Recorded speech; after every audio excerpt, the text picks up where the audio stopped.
әлі есімде. Ең алғашқы сделкамда қолым осылай дірілдеген болатын. Ұзақ уақытқа инвестиция жасау керектігін мен түсіндім.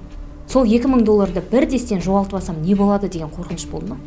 Әрине болды. Адамның басқа сортынан болу керексің деген бір миф қалыптасқан. Инвестиция деген кезде бір ақшасы көп, миллиардер, бір яхтасы бар, жеке бір джеті бар адамдар ғана айналысатын бір іс секілді көрінеді. Сіз $100 де инвестиция жасай аласыз. Бір жылда $1,5 миллион жеткіздіңіз. Өзіме ұстаз ретінде көретін адамдар табу өте қиын болды. Бір күнде 12 сағатта отыратынмын. Ең қымбат қателік қандай болды? $62,000 жалпы. Кім шыдап бере алады, кім төзе алады? Болаттай берік, темірдей бір төзімділік қажет. Егер де осы қасиетсізде болатын болса, сізден үлкен инвестор шығады. Құрметті көрермен, менің каналыма қош келдіңіздер. Сіздермен байланысты мен Дана Кубентаева. Бүгін бізде қонақта Пайдакс брокерлік компаниясының негізін қалаушысы, басқарушы директоры Елжас Тұрархан. Қош келдіңіз. Қош көрдік. Ең біріншіден шақыртуымды қабыл алып уақыт бөліп келгеніңізге көптен көп рахмет. Сізді осы каналда көргенімізге өте қуаныштымыз. Жалпы ең бірінші сізбен кездесуге барған кезімізде жұмыс барысында енді сондай рабочий обстановка болды ғой. Сол моментте сіздің басқаруыңызда $1,5 миллион портфель бар екендігін көрген кезде мен қатты таң қалдым. Жалпы қазір таңда инвестициямен айналысу ол бүгінгі күннің ең өзекті мәселелерінің бірі, иә. Енді барлығын нөлден бастайтын кезде сіз де бұл салаға бір дестен аспаннан салбырап түсе салған жоқсыз. Бірдеңеден бастадыңыз, иә. Алғашқы инвестицияңызды жасаған сәтті еске алсақ, сол кезде сізде қанша ақша болды және ең үлкен қорқынышыңыз қандай болды? Жалпы бұл енді біраз жылдар бұрын болған шығар. Ол кезде инвестиция, акция деген ұғым мүлде болған жоқ қой. Бұны сіз қайдан естідіңіз? Бұл идея қайдан пайда болды? Неге жалпы инвестициямен айналысып бастадыңыз? Сәлеметсіздер ме? Тағы да амандасып шығайын. Шақыртуыңызға рахмет. Жалпы ең алғаш инвестицияны мен 2017 жылы естіген болатынмын. Ол Ақтау қаласынан басталды. Мен барлық жерде айтып өтем. Сол жерде Чо компаниясына американецтер болатын. Сол офисқа кіріп шығып жүрген кезде, экранды көрген кезде кез келген адам қызығатындай бір экрандар тұрды. Ең алғаш сол жерден басталды қызығушылық. Содан сұрап бастадым, ізденіп бастадым. Жаңа сіз айтқандай, ақпараттар өте аз болды және қазақ тілінде жеткіліксіз болды. Бұл компания немен айналысады? Сіз ол жерде жұмысқа тұрдыңыз ба? Иә, мен жұмысқа тұрған болатын. Сайпам деген компаниясына жұмысқа кірдім. Өзім мамандығыммен. Ең алғаш инвестициялық қадам осы жерден басталған болатын. Содан қызығушылық басталып, мен өзім ізденіп бастадым 2017 жылы. И өздеріңіз білетіндей, ковидтің кезінде барлық компаниялар жабылып, үйде отырдық. Осы кезде баспен кірісіп, нағыз айтады ғой, беліңді буып кірісетін шақ осы 2019 жылы болды. Ең алғашқы бастаған суммам әлі есімде $2,000 шамасында. Өйткені ең алғаш ақшаны әкем берген болатын. Әкеме барып, осы саланы бастаймын дегенде ата-анам қарсы болған жоқ. Батасын берді. Жақсы. Үлкен әлемдік компанияны ашып, әлемдік деңгейге жетіңдер деп батасын берген болатын. Аллаға шүкір, қазір осы салада жұмыс жасап келе жатырмыз. Жаңағы бірінші сұраққа келетін болсақ, ең алғашқы сезім әлі есімде. Өйткені ақша салдым, жеткілікті бір білім алғандай болдым, бірақ экранның алдында бетпе-бет отырған кезде мен әлі есімде. Ең алғашқы сделкамда қолым осылай дірілдеген болатын. Неге? Өйткені білесіз, қорқыныш ол білімсіздіктен келеді. Кез келген салада. Менде білім жетіскен жоқ. Сол себепті менде бір андай ой болды ең алғаш. Осы инвестиция әлеміне келетін болсам, арғы жақта үлкен бір акулалар, кішкентай балықты жеп жатқан бір мұхит сияқты маған елестейтін. Содан ақырындап бастадық ең алғашқы сделканы. Дивидендтер алып бастадық. Сол кезде менде бір сенім пайда болды.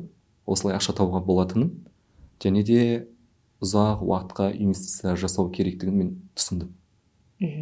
Бірінші алғашқы нәтижені көре бастағаннан кейін барып қорқыныш сейілді, иә? Иә. жаңағыдай $2000 енді қазірдің өзінде үлкен ақша ғой. Ол кезде тіпті осыдан енді біраз 10 жыл ғой почти. 10 жыл бұрын уақытта $2000 деген тіпті өте үлкен ақша болды ғой. Сол $2000 бірдестен жоғалтып алсам не болады деген қорқыныш болды ма? Әрине болды. Жаңа айтқандай, менде осы ақшаны салатын болсам, бір ұйықтап тұрғанда, как будто мен ақшам бір нөлге түсіп қалатын сияқты, сондай бір иллюзия болды. Миф дейді ғой. Сол секілді мен алғашқы сделкамды жасаған кезде менде бір дұрыс ұйықтау болған жоқ. Ой, мен қайта сделканы қарай бересің, аша бересің. Сондай бір қызық, бір эмоционалды бір толқулар болды. Қандай құнды қағазды сатып алдыңыз ең бірінші рет? Ең алғаш мен әлі есімде Apple компаниясын сатып алған болатын. Қандай бағадан алдыңыз? Ол кезде қателеспесем Apple қымбат болатын. Қателеспесем $1000 шамасында. Одан кейін ол сплит болды, наверное. Сплит болды, ол кезде Tesla, Amazon және де Meta компаниялары өте қымбат болатын. $3000 жоғары болатын. Google компаниялары.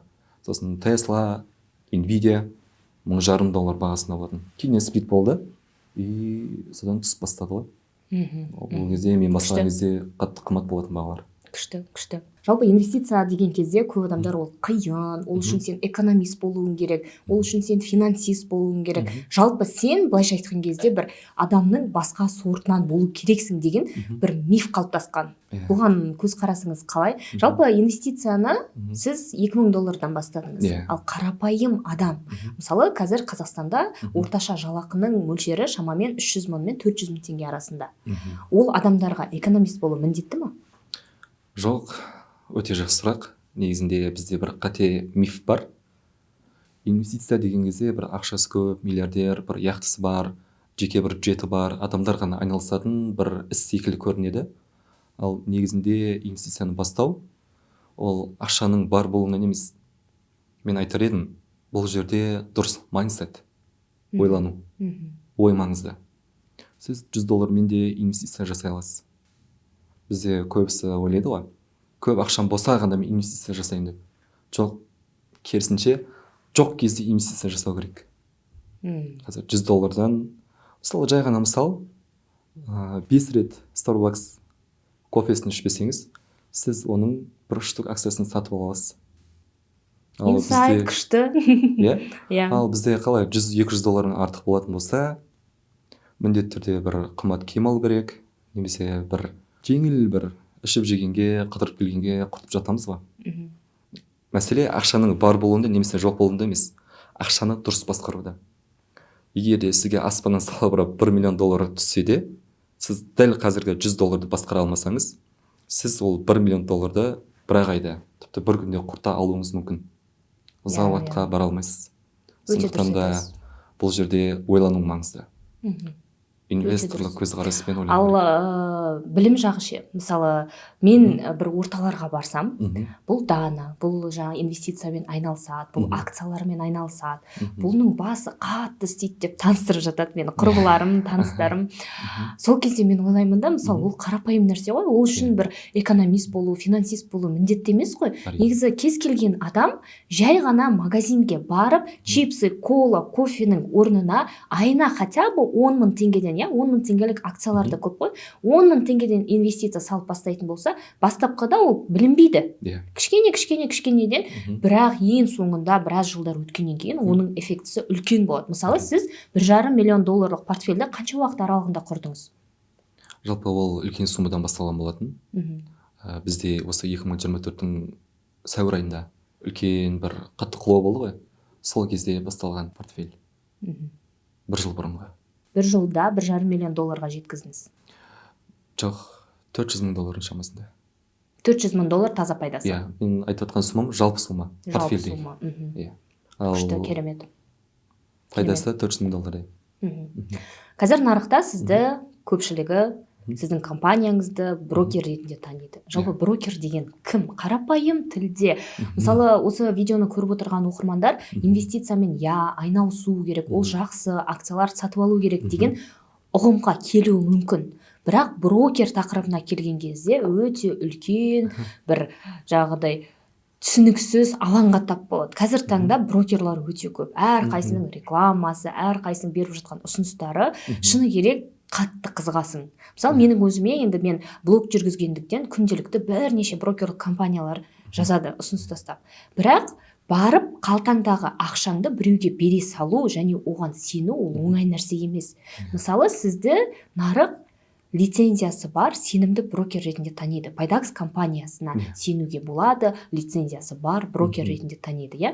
Жалпы көрермендерге бір түсіндіріп өтейікші, брокер деген не, оның қызметі қандай, және клиенттің брокерге ақшасын салған кезде ақша қайда сақталады? Өте маңызды сұрақ. Біз барлығына жеткізіміз келетін. Брокер дегенді қарапайым тілмен айтатын болсақ, сатып алушы инвестор мен биржа арасындағы делдал. Платформа ретінде қарасақ болады. Мысалы, сіз инвесторсыз, өзіңізге бір америкалық акцияларды немесе бір активтерді сатып алғыңыз келеді. Сіз нарықтан тікелей өзіңіз ала алмайсыз. Өйткені физлицо ешқашан нарыққа прямой шығып, олар өзіне қажетті активтер ала алмайды. Сол себепті оларға брокер қажет болады. Брокер сол сіздің берген приказдарыңызды айна қатесіз сол биржадан қажетті активтерді сатып алып береді. Яғни сіздің приказдарыңызды орнап береді. Инвестор мен биржа арасындағы посредник. Ең қарапайым тілмен айтқан кезде. Бұл жерде көбісі ойлауы мүмкін, брокердің қандай қызметі бар, сонда делдал ғана ма деген сияқты. Жоқ. Брокер дегеніміз инвестиция саласында адамның, инвестордың жалпы екінші қанаты секілді ғой. Брокер ол былайша айтқанда навигатор сияқты. Басқа бір қалаға барсаңыз, немесе басқа мемлекетке баратын болсаңыз, сіз картасыз жүретін болсаңыз, адасып кетуіңіз мүмкін. Егер навигатормен жүрсеңіз, сіз дәл тауып барасыз. Дәл сол секілді бір дұрыс брокер таңдаудың өзі өте маңызды. Біріншіден біз айтатынымыз үнемі брокердің лицензиясына қарау керек. Олардың регуляторы кім, Қазақстанда орналасқан ба, немесе басқа шет елде орналасқан ба. Кез келген брокердің өзінің бір бақылайтын регулятор бар, бақылаушы органдар. Соны тексеру қажет, лицензиясы бар ма, жоқ па. Және де екінші ең маңызды сұрақ, сол алған активтер қайда сақталады? Көбісі осы сұраққа мән бермейді, бас ауыртпайды. Сіз біліңіз, егер де брокердің өзінің сақтайтын, былайша айтқан кезде центральный депозитарий деп айталады, ол жоқ болатын болса, онда ол брокерден жұмыс жасау өте қауіпті. Ақшаны алып жоқ болып кетуі мүмкін. Мүмкін, иә. Сіз оның қайда сақталатынын білмесеңіз, ол сізге үлкен сұрақ қой. Олар активтерді қайда сақталады? Әр алған активтер ол сіздің, яғни инвестордың атына жазылу қажет. Если ол жазылмайтын болса, сұрақ қайда кетіп жатыр деген. Сондықтан да брокер таңдайтын кезде міндетті түрде оның центральный депозитарий бар ма, жоқ па? Активтер қайда сақталады? Иә, сіз алдыңыз, немесе брокер жабылатын болса, мен активтерім қайда кетеді деген үлкен сұрақ қой. Осы сұраққа жауап береді. Бірінші центральный депозитарий болатын болса, яғни брокер жабылған жағдайда ескертетін алдын ала. Айтады сіздерге, міне біз жабылып жатырмыз, яғни сіздердің активтеріңіз басқа брокерге ауысады. Барлығы центральный депозитарий тұрады, тек қана ауысады брокердің аты ғана. Пайдакста ол бар. Бізде бар, иә, лицензия бар және центральный депозитарий бар. Яғни толыққанды сенуге болады. Толыққанды сенуге болады. Және де клиенттердің ақшасы, біз үнемі айтамыз, біздің өзіміздің Пайдакс компаниясының шоты бөлек сақталады. Клиенттердің ақшасы бөлек сақталады. Біз үнемі айтып жүреміз. Неге? Өйткені біз білеміз, жаңадан бастаушы брокер болғандықтан сенім ең маңызды ресурс біз үшін. Адамдар оңайлықпен сене алмайды. Сондықтан сену үшін бізге көп уақыт қажет. Уақыт өте келе біз бір жұмыс нәтижесімен дәлелдейтін шығармыз. Қорқатын ештеңе жоқ. Менің білуімше, Пайдакс Қазақстан нарығындағы қазақ жігіттері шығарып жатқан қазақтың компаниясы. Дұрыс па? Мен ең алғаш рет Пайдакс компаниясымен танысқан кезде, ол осыдан біраз 7-8 ай бұрын Астана хабта бір үлкен іс-шарада танысқан болатынмын. Шыны керек сол жерде отырып, Пайдакстың логотипін көріп, ол жердегі брокерлік компания әлемдік аренаға шығып жатыр, осындай шетелден инвестиция салып жатқандығын көрген кезде, шыны керек өз басым қатты қуандым. Тіпті енді әрдайым мен шетелге көп шығамын. көп оқуларға барам, семинарларға барам, және жүрген жерімде пайдакс туралы айтып жүруге тырысамын. Неге біз өзіміздің ақшамызды шетелге бере беруіміз керек? Неге шетелдік брокерлік компаниялар нарыққа келіп біздің ақшамызды елімізден алып кету керек? Елімізге ақшаны тартатын уақыт келді деген оймен, мысалы жақында Малайзияға бардым, өзім танысқан азды көпті адамдарға айтып жатырмын. Біздің қазақ жігіттер қазақ тілінде платформаға кіріп қараңыздаршы, қандай удобный, ақша салу, шығару процесі барлығы өте жеңіл көрсетілген, және ең бастысы бұл жерде толыққанды сенім бар, себебі бұл компанияның артында лицензияның артында әрине мемлекет тұр. Иә. Жалпы сіздің портфеліңіз бір күнде емес, жылдар бойы өсті. Егер сіз инвестицияны, мысалы, осыдан 2019 жылы емес, например, айтайық, мысалы, биыл бастасаңыз, ол, мысалы, бұл қазіргі сіздің еңбегіңіз, біліміңіз, тәжірибеңізге қалай әсер ететін еді? Өкінбейсіз ба жалпы осы 2019-да келгеніңізге? Жоқ, өкінбеймін. Жалпы әр нәрсе уақытына келеді ғой. Бізге бір сәт кешігіп, не бір күн ерте бармаймыз кез келген жерде. Сол нәсіп болған уақыт, сол 2017 жылы. Егер мен дәл қазір бастайтын болсам, дәл сол жолмен қайтадан өтетін едім. Ол кезде ақпараттар өте аз болды. Қазіргі таңда ақпарат көп, орта көп, кеңесетін адамдар көп. Ал сол кезде маған қиын болғаны бір өзіме ұстаз ретінде көретін адамдар табу өте қиын болды. Қасына барып көріп, ақылдасып, мынау қалай деп. Бүкіл сұраққа жауапты өзіміз іздеп таптық. Мен әлі есімде бір күнде 12 сағатта отыратынмын. Толыққанды. Осы салаға толық түсіну үшін, осы салаға өзімді арнау үшін. Яғни дәл қазіргі мүмкіндіктермен, дәл қазіргі ресурстармен осыдан 5 жыл бұрын, 6 жыл бұрын, дәл осы ресурстарды 5 жыл бұрын, 6 жыл бұрын қолданған кезде, мүмкін сіздің результатыңыз, ол кезде жіберген қателіктеріңіз өзгеше болар ма еді? Яғни сіздің прогрессіңіз мүмкін басқаша болар ма еді? Қалай ойлайсыз? Қазір дамыған заман, өзі ChatGPT деген жоқ, іздей салатын бүкіл ақпаратты дайындап беретін. Бәлкім сол кезде өзім отыратын болсам, дәл қазіргі уақытта әлдеқайда аз уақыт жұмсайтын едім. Және прогресс басқаша болады, және де бір тиімді әрекет етіп бастайтын. Өкінбеймін 2017-те бастағаныма. Ал егер де осы дәл 2026-да бастайтын болсам, бірінші кезекте бірінші өзіме бір система қалыптастыратын едім. Бірінші ақша табуды емес, бірінші жүйелі түрде ақша табуды ойластыратын едім. Кез келген жерден рынокқа кіре салмай, яғни білім алу. Айтты деп біреуге ермей, тек қана білім алуға күш салатын едім. Ақша табуға емес. Сіздің өміріңізге инвестиция саласы осыдан 9 жыл бұрын келді. Уақыт өте келе брокерлік компания ашу деген идея қайдан пайда болды? Идея жалпы біз осы уақытқа дейін, менің ең алғашқы брокерім, американский брокер, TD Ameritrade деген, ол 2022 жылы қателеспесем. Россия мен Украинаның арасында соғыс басталды ғой. Сол кезде бүкіл СНГ-ға санкция қойып бастады. Сол кезде бізде Freedom брокер бар тұғын. Ол брокер сол сәтте өте қатты комиссиясын өсіріп жіберді. Ойламаған жерден. Түсіріңдер дегенде олар түсірген жоқ. Содан ой пайда болды, неге қымбаттатты деген сияқты. Қарасақ, олардан басқа нарықта ешкім жоқ. Конкурент жоқ. И осы инвестиция саласын қарайтын болсақ, осы Қазақстаннан не өзімізде бір маркетмейкер жоқ, не өзіміздің негізгісі осы Қазақстанда қаланған брокерский компания жоқ, не өзімізде бір үлкен хедж фондтар жоқ. Осы элементтерді жинау басты ниет болған. Дәл осылай біз өзіміздің CEO бар, Бекслан Қожа. Оның да ниеті өзімізге осы халыққа инвестициялық сауаттылықты, яғни мәдениетті қалыптастыру болады. Осылай пайдамызды тигізейік деп, жан-жақтан команда болып жиналып, осы брокерді ашқан болатынбыз. Енді мақсатымыз өте үлкен, Алла қаласа. Жаңаға айтқан үлкен корпоративтердің барлығын алдағы уақытта ашамыз деген ниет бар.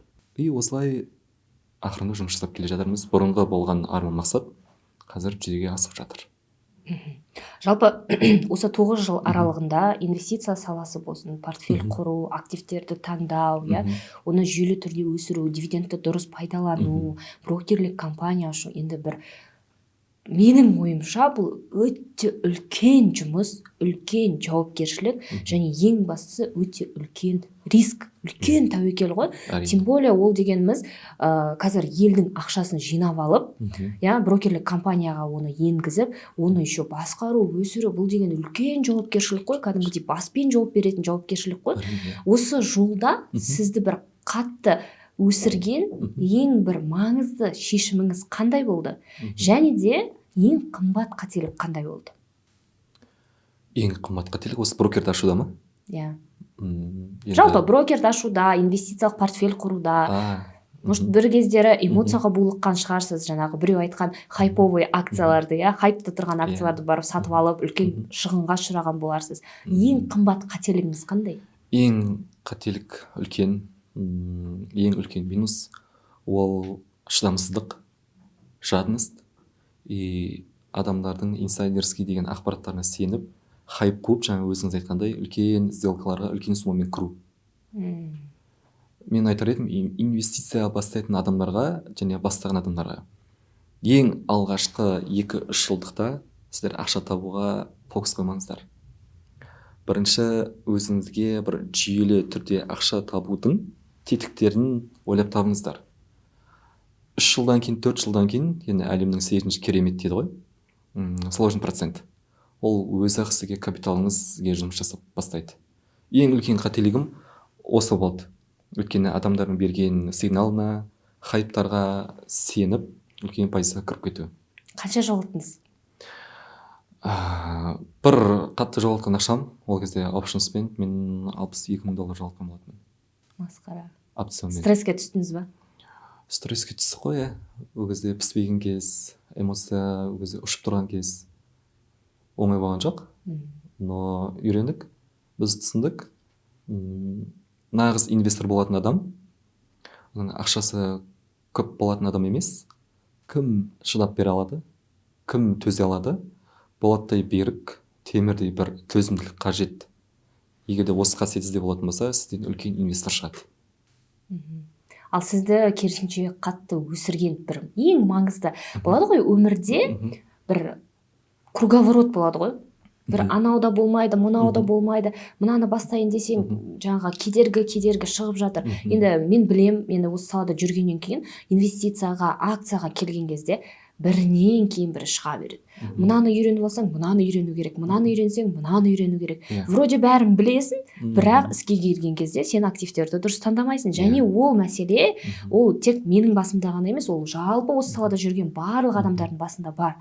Мысалы, сізді осы жолда табысты еткен, тіпті өзіңіздің брокерлік компанияңызды ашуға итермелеген ең бір сондай бір круговоротный шешіміңіз қандай? Круговоротный шешім жалпы неге өзіміздің елде жоқ деген сұрақ.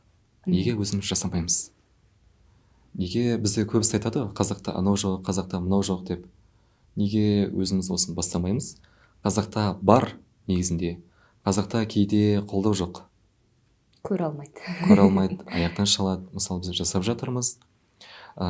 Біз көптеген жаңалықтар алып келдік, Аллаға шүкір. Басқа брокерлік компаниялар осы уақытқа дейін бір пайызсыз, былайша айтқанда комиссиясыз, брокерлік комиссиясыз, сіз сауда жасай аласыз деген нәрсе болған жоқ. 0 комиссиясыз шот толтыруға болады деген нәрселердің жаңалықтарын барлығын біз жасап келе жатырмыз. Ал басқа конкуренттер тек қана сол біздің жасаған дайын дүниені көшіріп келе жатыр. И ол да біз үшін өте жақсы. Егер де сенің конкуренттерің сол бізді қайталап жатса, оның өзі біз үшін үлкен жетістік. Енді жаңағы момент, осы өзіміздің қазақтың жігіттері қазақта болу керек деген нәрсе шығар. Патриоттық сезім. Патриоттық сезім осы нәрсеге алып келді. Өйткені өзіңіз білетіндей, жан-жағымызға қарасақ, бұлайынан ешкім жоқ жасап жатқан. Бар, бірақ білінбейді. Осыны әлемдік деңгейге шығарайық деп ниеттеніп, Аллаға тәуекел етіп бастадық. Өзіңіз айтқандай, бұл өте үлкен жауапкершілік, үлкен іс. Енді алдағы уақытта үлкен жетістіктерге жетеміз деген ниетіміз бар.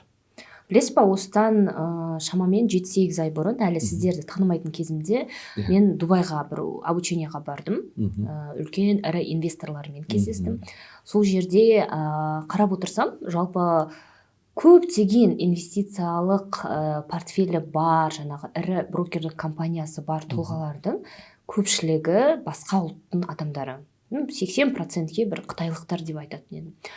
Мен бірнеше брокерлік компаниядан ұсыныс алдым, және солардың офистарына бардым.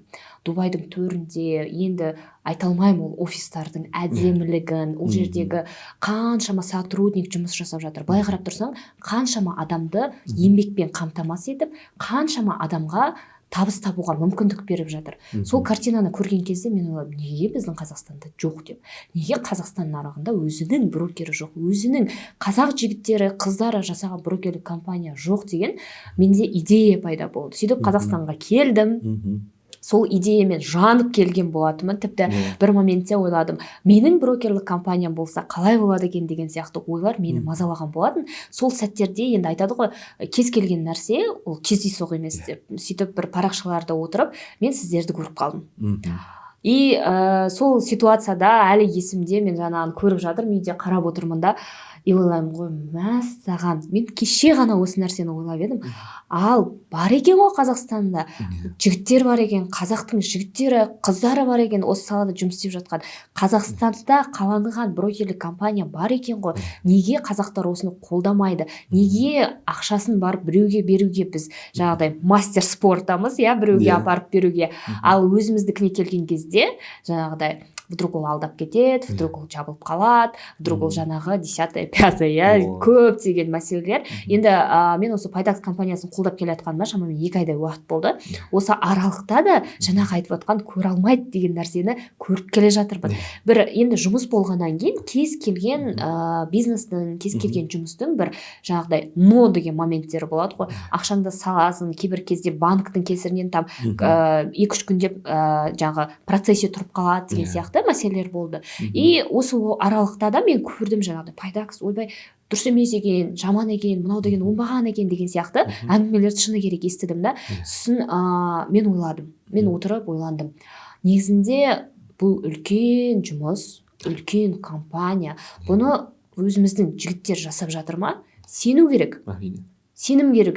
Адамға сенім болған кезде ол адам ары қарай жылжиды. Менің ойымша, егер сіз бен біздер болып, көрермен болып, оқырмандар болып бұл компанияны қолдайтын болсақ, қазақ жігіттерін қазақ тілінде дамытып жатқан қазақтың бизнесін көтеретін болсақ, оған қолдау көрсететін болсақ, қазақтың аренасында білдей бір әлемдік компания шығатынына мен толыққанды сенемін. Және сол себепті де қазір таңда осы подкастты көріп отырған жандарға айтарым, егер сіздер де инвестициямен айналысып, акциялар алып, өзіңіздің капиталыңызды, болашағыңызды қалыптастырғыңыз келетін болса, толыққанды сеніммен қарасаңыздар болады. Келесі сұрақ, мені қатты мазалайтын тағы да бір сұрақ. Қазір әлем өте тез, жылдам өзгеріп жатыр. Тіпті кеше ғана не актуальны, қазіргі сөзбен айтқан кезде, не актуальны болған мәселелер бүгін өміріміздің бір маңызды бөлшегіне айналып жатыр. Мысалы, жасанды интеллект. Қазір таңда үлкен хайпта тұр. Ірі инвесторлардың ойынша осы жасанды интеллектпен айналысатын компанияларға инвестиция салу керек. Ол біздің болашағымыз. Жалпы осы 2026 жылы Илон Масктың OpenAI жобасы іске қосылып жатыр, және ол үлкен хайпта тұр. Осы сала бойынша 2026 жылы сіздің ойыңызша инвестицияны қай секторларға, қай салаға, қандай компаниялардың акцияларына салған тиімдірек болады? Жақсы сұрақ.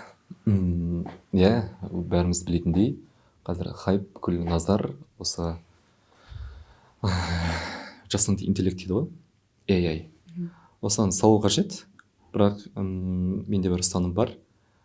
Үнемі ақшаңызды салатын болсаңыз, міндетті түрде 100% салуға болмайды бұл салаға. Міндетті түрде сенімді ETF-тер сатып алыңыз. Және де сенімді компаниялар бар, осы AI-мен бірге жұмыс жасап келе жатқан. Nvidia болсын, Microsoft, Google болсын, Meta болсын. Осыған тікелей қатысы бар компаниялардың акциясын алған дұрыс. Және де осы жасанды интеллектке қатысты алдағы уақытта 2040 жылы қазіргі таңда бүкіл ғалымдар ой байлап байбалаң салып жатыр, мыстың жетіспеушілігі 50%-ға артады деп. Неге? Өйткені осы жасанды интеллект болсын, осы біздің қазіргі белең алып келе жатқан, яғни тоқпен жүретін машиналардың барлығы мысқа тікелей қатысты. Мен айтар едім, осы қазірден бастап месторождение дейді ғой, осы мысқа көп көңіл бөлу керек шығар. Қазіргі таңда алтын қалай хайп болып жатса, алдағы 10 жылдықта мыс та соның деңгейіне жетеді деген бір өзімнің жеке бір талдауым бар.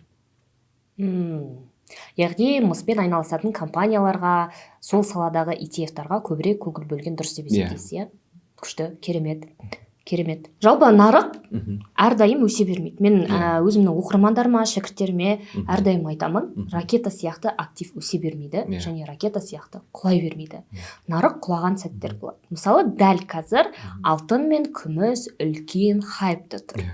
Алтын өзінің тарихында болмаған максимумдарында тұр. Осындай сәтте көп адамдар, ойбай, алтын өсіп жатыр екен, тез барып алтынға инвестиция жасайық деген оймен көп қаражаттарын жоғалтып алу вероятності, мүмкіндігі өте жоғары. Мысалы, мен өз басым әрдайым студенттеріме, көрермендеріме айтып жүрем.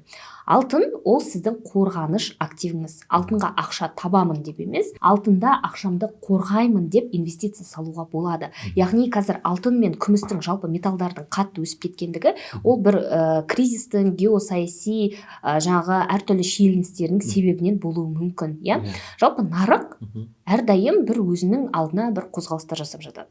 Мысалы, қазір алтын қатты өсіп кетті, және керісінше акциялардың бағасы құлдырады. Жалпы мен байқағаным, егер алтын 15%-ке өссе, акциялар 7-8%-ке құлдырайды. Яғни бұл моментте сіздер өздеріңіздің ақшаларыңызды тиімді пайдаланып, арзандаған құнды қағаздарды өте тиімді бағада сатып ала аласыздар. Дәл қазір тура сол мүмкіндік туындап тұр. Яғни қазір сіз шешім қабылдап инвестициямен айналысып бастайтын болсаңыздар, өте тиімді бағада активтерді сатып алып, алдағы 10 жылдықта, 20 жылдықта күшті нәтижесін көре аласыздар. Жалпы алтын не үшін өсіп жатыр? Сол сұраққа жауап бересіз ба? Әрине. Алтынның өсуінің бірден бір себебі қазір өзіңіз білетіндей геосаяси. Трамптың басқа мемлекеттерге тарифтердің проценттер дейді ғой, соған байланысты және соғыстың көптігінен. Өзіңіз білетіндей қазіргі таңда көп инвесторлар не істеп жатыр? Бұрын акция ETF-тарда сақтайтын болса, үлкен инвесторлар қазір қарқынды түрде осы алтын мен күміске, яғни бағалы металдарға ауысып жатыр. Өйткені соғыс болатын болса, құдай сақтасын, болмасын. Болған жағдайда сіз білесіз, алтын ешқашан құнын жоғалтпайтын, және де өзі де бір бұзылып кететін зат емес. Сондықтан да бүкіл инвесторлар, ақшасы бар адамдар жай ғана өзінің позициясын, инструменті алтынға ауыстырды. Сол себепті потоктың бәрі алтынға кетті, алтын өсіп бастады. Жалпы нарықтың құлауы ол болып тұратын құбылыс қой. Әрине. Бұндай сәттерде сіз не істейсіз? Осы алдыңғы аптада ғана бір ағамыз хабарласты. Үлкен ақшасы бар. Алтын мен күмісті естіп алған. Осы қайдан естідіңіз десем, TikTok-тан көрдім дейді. Сөйтіп күлемін ол кісіге. Қазір қатты бағаланып тұр. FOMO дейді ғой. Ең үлкен қателіктердің бірі жаңағы мен ұмытып кеттім. Осындай қатты өсіп кеткен активтерге кіру еді. Мен қазір түсіндім. Нарықта снайпер болу қажет. Күнделікті трейд жасау, яғни міндетті емес. Күнделікті алып сату, ол да міндетті емес. Дұрыс уақытта, дұрыс жүйемен кіріп отырсаңыз, соның сізге жеткілікті.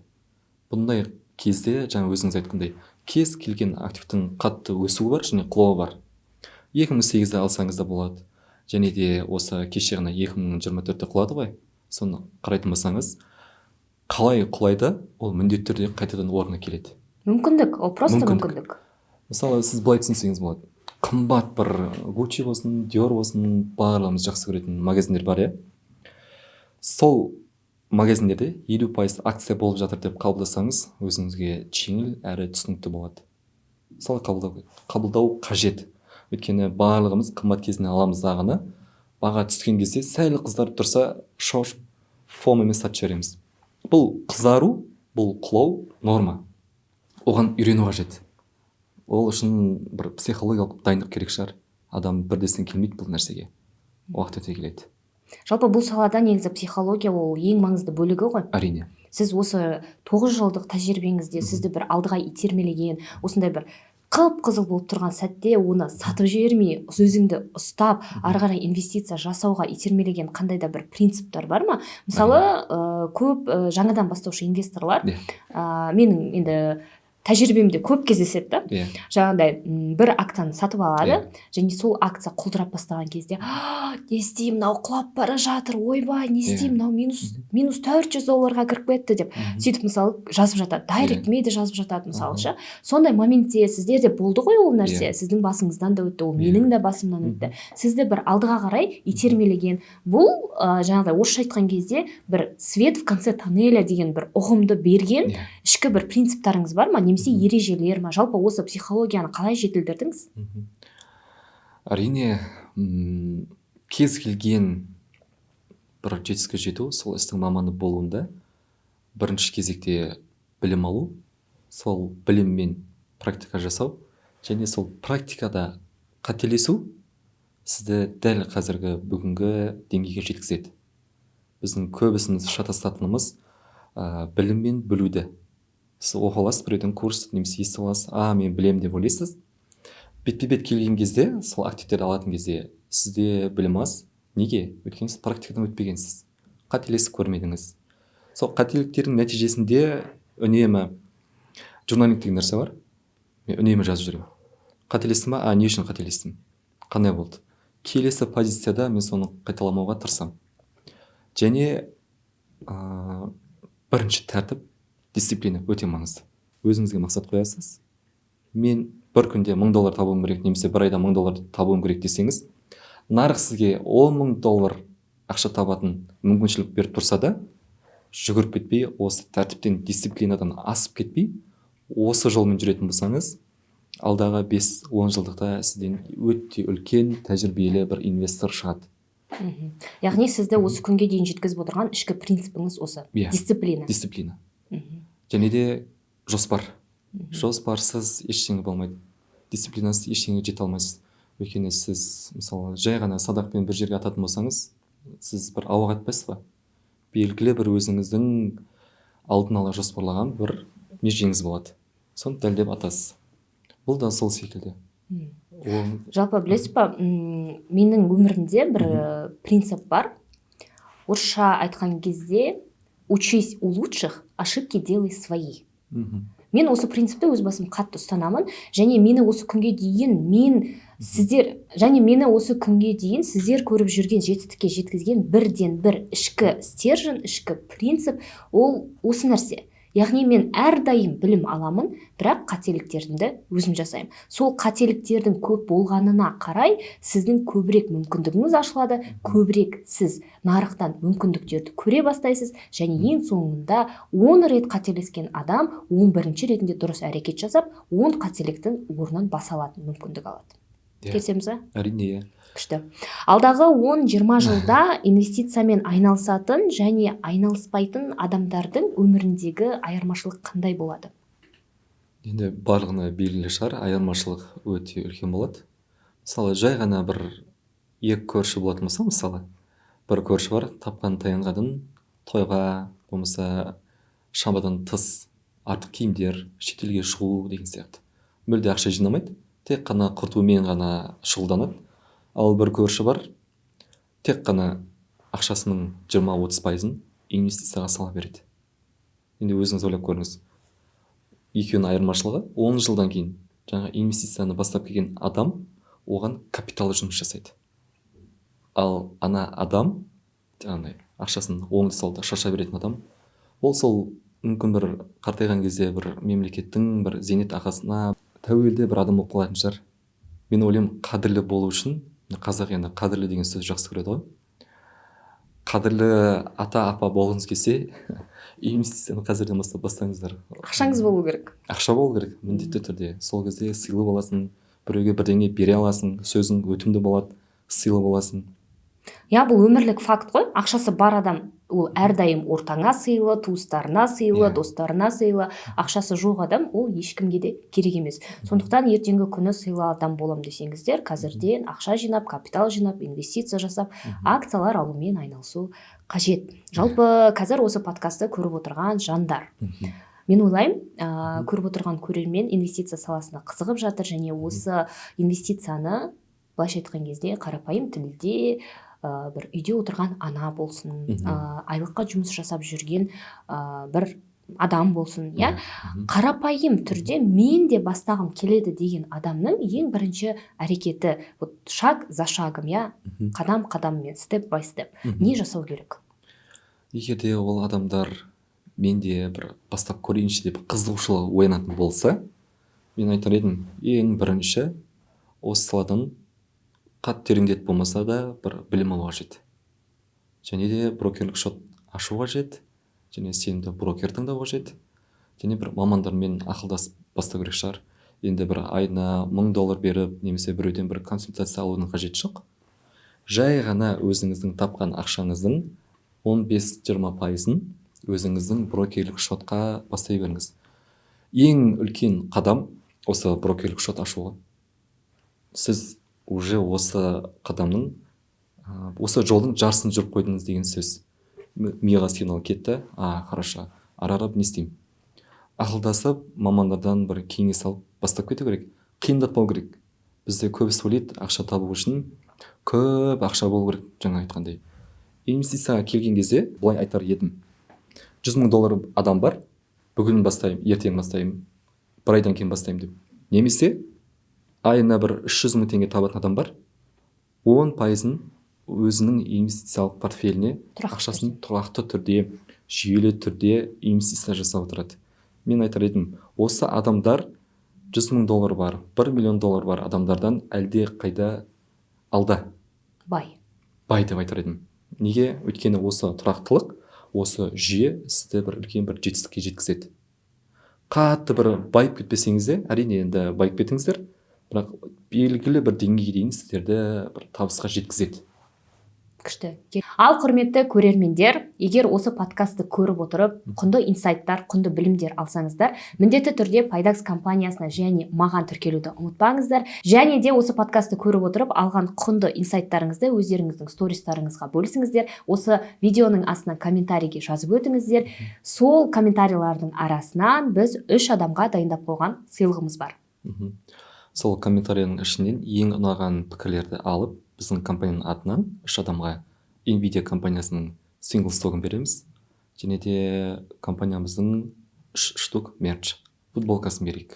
Ой, күшті, классно. Бұл деген құрметті көрермендер өте керемет мүмкіндік. Ойлаңыздар, сіздер инвестиция әлемімен танысу үшін менің телеграм каналыма тіркеліңіздер.